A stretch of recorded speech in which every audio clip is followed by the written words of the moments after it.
The acrid stench of unwashed bodies and hopeless despair hung thick in the air of the slave pens. Runa huddled in the corner of her cramped cell, knees hugged to her chest, trying to make herself as small as possible, as if she could disappear entirely. Her cerulean skin was smudged with grime, once lustrous crimson hair now a matted tangle. Runa was Krellian, a humanoid alien race renowned across the galaxy for their beauty and grace, qualities that had only damned her to this wretched fate. She'd been captured by slavers as a child, ripped away from her peaceful village, and thrust into a life of servitude. For 20 long years, she'd endured the whims of cruel masters on a dozen worlds, each more depraved than the last. Now she found herself on Horgax Prime, a remote planet at the edge of civilized space, sold to Greblar the Hurt, a notorious trader in flesh and illicit goods. Runa shuddered, wondering what fresh torments awaited her. She'd heard whispers among the other slaves of Greblar's depraved appetites, how he subjected his personal attendants to unspeakable degradations. The Hurt was said to delight in breaking the spirits of the most defiant slaves. Heavy footsteps echoed down the corridor, drawing nearer. Runa tensed, heart hammering against her ribs. A raucous voice boomed orders in Hertisa, and the cell door shrieked open. "On your feet, Shutta!" A Gamorrean guard snarled, his porcine face leering at her. "The master demands your presence." Runa rose shakily, chains clanking as she stumbled forward. The guard seized her arm in a bruising grip and hauled her out into the dank hallway. She blinked rapidly, eyes adjusting to the dim light as she was dragged along, passing cell after cell, filled with miserable wretches who refused to meet her gaze. They arrived at an ornate door emblazoned with the Hurt's sigil. The Gamorrean pounded a meaty fist against it and a panel slid open, a pair of bulbous eyes peering out.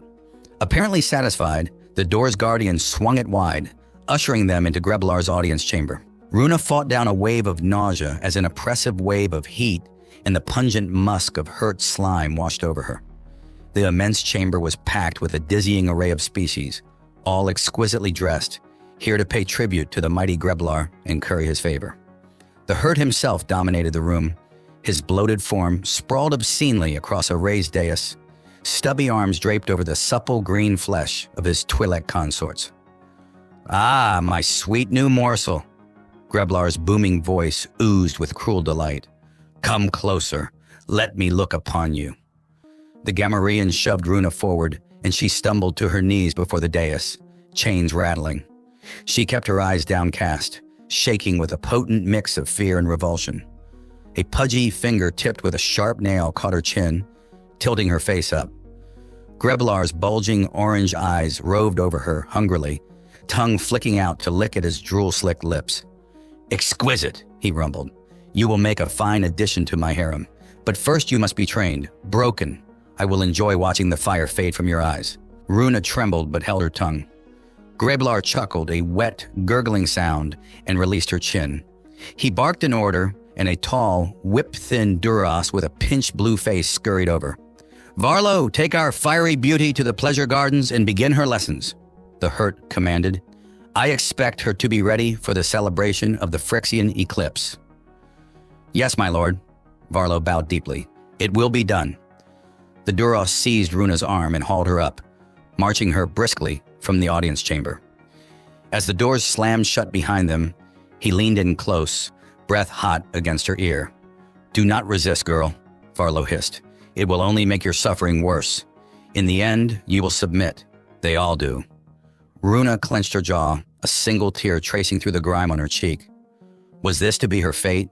To have her soul flensed away, piece by piece, until nothing remained but a hollow shell, a plaything for a bloated monster's lust, as Varlo dragged her into the cloying perfumed gardens where slaves were trained. Runa sent a silent prayer into the uncaring void of space, a desperate plea for someone, anyone, to deliver her from this nightmare. The Duras chained her to a post in the center of a secluded grove and smiled a razor-thin smile as he withdrew a neuronic whip from the folds of his robe. "Now, pretty one," he purred, "let us begin." The whip uncoiled with a sinister hiss, and Runa squeezed her eyes shut. But even as white-hot pain lanced through her, she held tight to a secret ember of defiance, buried deep in her heart. She would endure this trial, as she had so many before. and she would never stop hoping for a chance, however slim, to be free. The stubborn spirit of her people, ground down but never quite extinguished, whispered that somehow, someday, she would once again know the sweet taste of liberty. As the cruel lash fell again and again, Runa retreated deep inside herself, to that last untouchable shard of her being, and there she hid her most precious possession, hope, fragile yet indestructible. No matter how hard they tried, they would never take that from her. It was hers and hers alone, and while it lived, so too did she. The eclipse ball was the grandest event in 100 parsecs, a dazzling spectacle of debauchery and excess that marked the alignment of Horgax Prime's 7 moons. Greblar the Hurt spared no expense in flaunting his wealth and power, transforming his already opulent palace into a phantasmagoria of lights, music, and writhing flesh. Runa stood on a raised platform, motionless save for the occasional clinking of her chains. Varlo had dressed her in wispy silks that left little to the imagination, adorning her with glittering jewels that only emphasized her status as a prized possession. A pretty bauble to be bartered. Her training had been brutal but efficient. Runa's body bore no marks. Greblar wanted his merchandise pristine, but the scars on her soul were raw and deep. The Duros took sadistic pleasure in his work, breaking slaves to his master's will. And yet, through it all, Runa endured. She retreated deep within herself to that unassailable core where her true self resided. They could shackle her body, but her mind remained free. She clung to that stubborn seed of hope, nurtured it in the hidden depths of her heart. It sustained her when all else seemed lost. Now, as the raucous festivities reached a fever pitch, Runa watched the revelry through hooded eyes. The great hall was a riot of color and sound, packed with representatives from 100 worlds. There were elegant moons draped in shimmering robes, boisterous Bessaless with their 4 brawny arms waving tankards of frothing ale, and sinuous Veltrons exuding pheromones that left many guests glassy-eyed with desire. And there, in the center of it all, presided Greblar himself, his bloated form jiggling obscenely as he guffawed at some sycophant's jest. The Hurt was in rare form tonight, his thick lips pulled back in a permanent leer as he surveyed his domain. Suddenly, a hush fell over the hall as a new group of visitors made their entrance. Runa craned her neck to see past the crowds. Curiosity piqued. The newcomers were like nothing she'd ever seen before. They strode in with a confident swagger, a dozen beings clad in strange armor that seemed to ripple with an oily sheen. Their faces were concealed behind featureless black helmets, giving them an aura of menace. Each moved with a coiled grace that spoke of barely restrained power. But it was their leader who commanded attention. He towered over the others, his armor a shade darker, shot through with glowing red lines that pulsed in an unsettling rhythm. A heavy cloak billowed behind him as he marched directly towards Greblar's dais, the crowds parting before him like water. "Lord Greblar!" the figure boomed, his voice a harsh electronic rasp. "I am Commander Karak of the Black Legion. I come bearing an offer from my master, the great Kalarath." Greblar shifted his bulk to regard the stranger, small eyes glinting with a mixture of greed and wariness. "You have my attention, Commander. Speak your piece." Karak inclined his head. "Kalarath the Unyielding has long admired your business acumen and information network. He wishes to engage your services for a matter of some delicacy. A trade of sorts." The Hurt leaned forward, pudgy fingers steepled. "Go on. In exchange for your aid in securing certain artifacts, Kalarath is prepared to offer a dozen prime worlds from the Outer Rim. Unspoiled paradises, ripe for exploitation."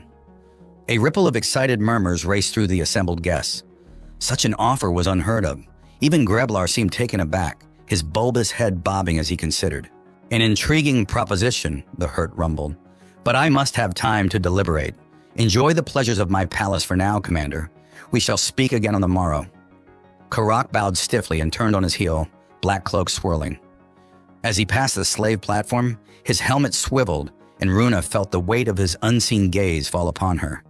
She suppressed a shudder, feeling stripped bare before that pitiless regard. Then the moment passed and the commander was gone, swallowed up by the teeming crowds. Runa released a breath she hadn't realized she'd been holding, skin prickling with unease. Something about these Black Legion mercenaries filled her with a deep sense of foreboding. They moved like coiled predators, exuding an aura of barely restrained violence. And their leader, even without seeing his face, Runa knew this was a being who would let nothing stand in the way of his goals. A cold tendril of fear wormed its way into her heart. What dark designs were being set in motion here? What role would she, a lowly slave, play in the machinations of such powerful and ruthless individuals? Runa had no answers, only a growing certainty that her fate, for good or ill, was inextricably tied to these mysterious warriors from the void. The fragile ember of hope in her heart wavered before the looming shadow of the unknown.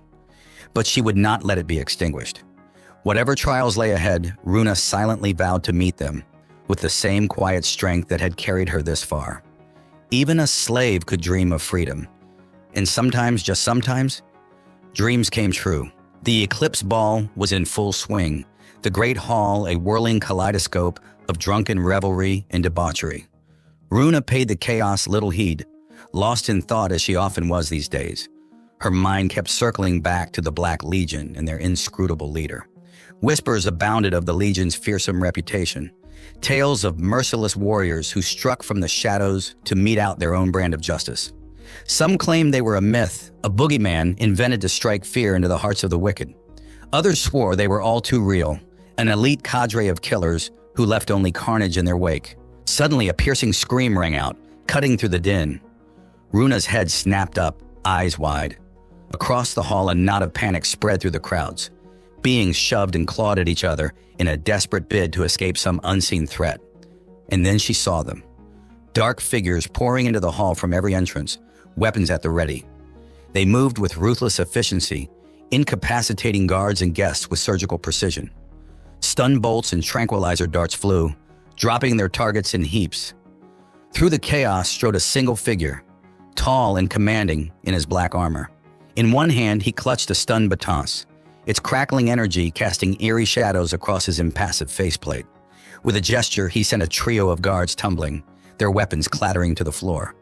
The figure's head swiveled, scanning the hall. Runa felt her heart race as that implacable gaze fell upon her. Time seemed to slow as he raised a hand, pointing directly at her. Runa couldn't breathe, couldn't think. She was frozen, transfixed by the aura of power and purpose that radiated from him. And then, inexplicably, he turned away. The figure barked an order, and a squad of his warriors peeled off, charging towards the dais where Greblar cowered behind a living shield of slaves and sycophants. The Hurt's eyes were wide with terror, his bulk quivering. He gabbled a stream of pleas and promises, but the Legion paid him no heed. They vaulted onto the dais, restraining bolts and stun cuffs at the ready. Runa tore her gaze away, hardly daring to hope. Could this really be happening? Were these mysterious warriors truly here to end Greblar's vile reign? A new sound rose above the tumult, a deep rhythmic thudding that shook the very foundations of the palace. Runa looked up, heart in her throat. Descending from the night sky was a squadron of ships, sleek and predatory. They settled onto the palace grounds with pinpoint precision, disgorging dozens more black-clad figures. They moved to secure the perimeter, their movements crisp and efficient. Runa watched, scarcely breathing, as a new figure emerged from the lead ship. He was human, that much was clear. Tall and broad-shouldered, he moved with the coiled grace of a natural leader. As he approached, Runa saw his face, chiseled and handsome, beneath his close-cropped silver hair. His eyes were the color of storm clouds, intense and piercing. The human surveyed the scene, his expression one of grim satisfaction. Then his gaze fell upon Runa, and she felt a jolt run through her, as if she'd been electrified. There was something in those eyes, a flicker of compassion, of understanding. It was gone in an instant, replaced by a mask of cool professionalism. But Runa knew she hadn't imagined it. The human turned to the warrior at his side, the one who had first pointed Runa out. They exchanged a few terse words, then the warrior nodded and moved off, issuing commands into his comlink. Runa watched, heart pounding, as the squad leader approached her platform. He moved with purpose, his every step sure and measured. She felt the weight of his gaze on her, appraising, assessing. He halted before her, reaching up to remove his helmet. There was a hiss of releasing pressure, and then Runa's breath caught in her throat. He was stunning. Chiseled features, strong jaw, eyes the color of a stormy sea. His hair was shorn close to his scalp, a shade of deep, rich brown that seemed to absorb the light. But it was his smile that truly captivated her. Warm, genuine, it transformed his face from merely handsome to utterly breathtaking. In that moment, Runa felt something stir within her, a flutter of recognition, of destiny. "I'm Sergeant Cade Decker, Terran Special Forces," he said, his voice a rich baritone that seemed to resonate in her very bones. "What's your name?" "Z, Runa," she managed, cursing the breathless quaver in her voice. Cade's smile widened, his eyes crinkling at the corners. "Runa, a beautiful name for a beautiful woman." Those words, spoken with such sincerity and warmth, struck Runa like a physical blow. She felt her cheeks flush, her heart stutter in her chest. No one had ever called her beautiful before, not with such genuine admiration and respect. In that moment, something shifted inside her, a tectonic realignment of her very soul. She looked at Cade, really looked at him, and saw not just her rescuer, but her destiny. He reached out, gently removing her shackles with a deft twist of his hands. His fingers brushed her skin, sending a jolt of electricity coursing through her. Runa stared at him, hardly daring to believe. This man, this paragon of strength and compassion, had come for her. In the depths of her despair, he had appeared like a beacon in the darkness, a promise of salvation. And now, looking into those fathomless eyes, feeling the warmth of his touch, Runa knew with a bone-deep certainty that her life would never be the same. This was more than mere gratitude, more than the giddy rush of freedom. This was love, pure and simple. It had hit her like a thunderbolt, sudden and irrevocable. In the space of a heartbeat, Cade had become her world, the center around which her universe would spin forevermore. Some rational part of her knew it was foolish, that she couldn't possibly love a man she just met. But her heart, so long starved for affection and kindness, refused to listen. It had recognized its mate, and there was no going back. Cade, oblivious to the seismic shift taking place within her, simply smiled and held out his hand. "Come on, let's get you out of here. You're safe now." Runa stared at him, hardly daring to believe. You're here to rescue me?" Cade smiled, a small wry quirk of his lips. "We're here to rescue everyone. You're free now, Runa. Greblar's reign of terror is over." Tears sprang to Runa's eyes, a lifetime of pent-up emotion threatening to overwhelm her. She looked around, taking in the sight of Greblar and his cronies being led away in restraints, the former slaves weeping and embracing each other in joy. It was real. It was happening.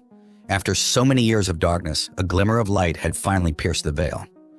Runa turned back to Cade, a watery smile on her face. "Thank you," she whispered. "Thank you for saving us." Cade inclined his head, something warm and achingly human in his eyes. "It's what we do. No one deserves to live in chains." He held out a hand, an invitation and a promise. "Come on, let's get you out of here. There's a whole galaxy waiting for you." Runa placed her hand in his, marveling at the way they fit together, like two pieces of a cosmic puzzle. She let him lead her away from the platform, away from the pain and degradation of her old life, towards freedom, towards joy, and towards a love that would shake the very stars from their courses. Together, they walked towards the waiting ships in the bright, boundless future beyond. Around them, the newly liberated slaves hugged and wept, their faces alight with wonder and disbelief. Many fell to their knees, offering prayers of thanks to deities long forgotten. Others simply stared at the Terran Special Forces operatives in awe, marveling at these fierce, noble warriors who had risked everything to set them free. The air was thick with emotion, a heady mix of relief, gratitude, and unbridled happiness. Cade paused at the base of the ramp leading into his ship, turning to face the crowd. He raised a fist in the air, his voice ringing out clear and strong.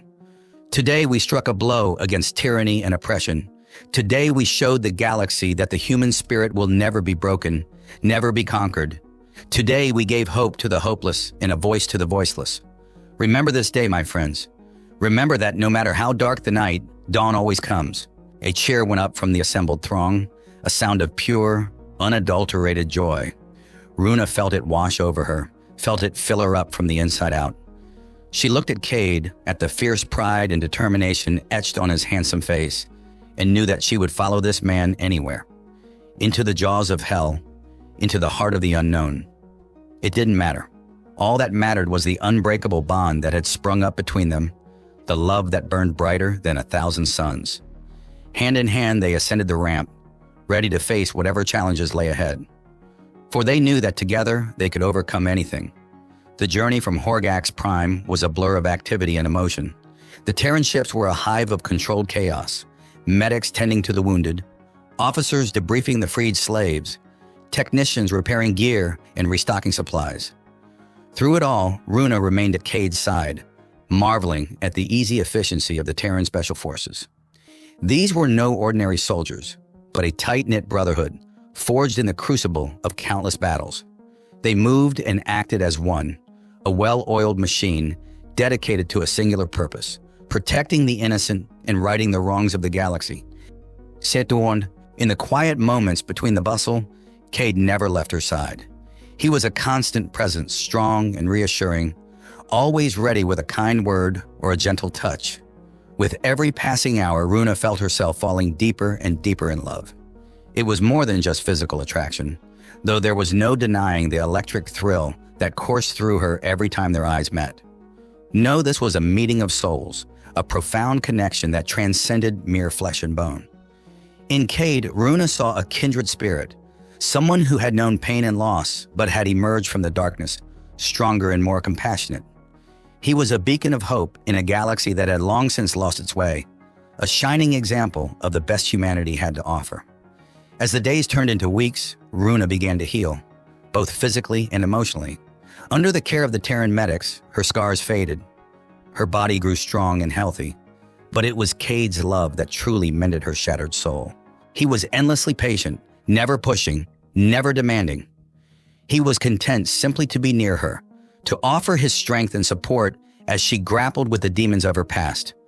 Slowly but surely, Runa began to open up, to share the horrors she had endured, the dreams she had long since abandoned. And Cade listened, his eyes filled with a profound empathy that took her breath away. He understood her in a way no one else ever had, saw past the scars and the trauma to the fierce, unbreakable spirit within. Under his tender guidance, Runa began to blossom, to rediscover the joy and wonder that had been stolen from her so long ago. She laughed more freely, smiled more readily, her eyes sparkling with a newfound zest for life. And through it all, their love grew, a precious, fragile thing that they nurtured and cherished. It was a love born of shared pain and shared triumph, tempered in the fires of adversity and forged into something unbreakable. When at last the Terran ships reached the shining heart of the Galactic Alliance, Runa knew she was home, not just in a physical sense, but in the deepest recesses of her heart. She stood hand in hand with Cade on the observation deck, gazing out at the jeweled splendor of the capital world. Tears of joy streamed down her face as she turned to the man who had become her everything. "I love you," she whispered, the words a sacred vow. "I love you with every fiber of my being, every beat of my heart. You saved me, Cade, in every way a person can be saved." Cade smiled, his eyes shining with an answering devotion. "And I love you, Runa. More than life itself, you are my heart, my soul, my reason for being. Without you, I am incomplete." He dropped to one knee, his gaze never leaving hers.